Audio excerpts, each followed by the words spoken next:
மகிமைப்படுத்துவோம். இந்த இடம் அசையும்படியாய், நம் குடும்பம் ஆசீர்வதிக்கும்படியாய், நம் குறைகள் எல்லாம் மாறும்படியாய் தேவாவியானவர் நமத்தில் இறங்கி வந்ததுக்காய் நன்றி நன்றி நன்றி நன்றி.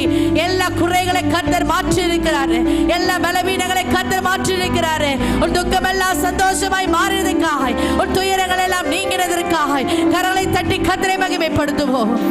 கண்ணீரை கிருபையின் வரங்களினால அவர் பொற்கரத்தினால துடைத்திருக்கிறாருங்க.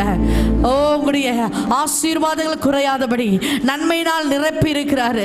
அப்படிப்பட்ட தெய்வத்திற்கு நன்றி சொல்லுங்கள. வாய்களை திறந்து கர்த்தருக்கு நன்றி சொல்லுங்க. என் தேவனால கூடாத காரியம் ஒன்றுமில்ல. என் பலவீனங்களை மாற்றுவதற்காய் ஸ்தோத்திரம், என் வியாபாரத்தை ஆசீர்வதிக்காய் ஸ்தோத்திரம், என் குடும்பத்தின் நன்மைகளை கர்த்தர் கிருபையினால ஊற்றுவதற்காய் ஸ்தோத்திரிக்கிறோம்.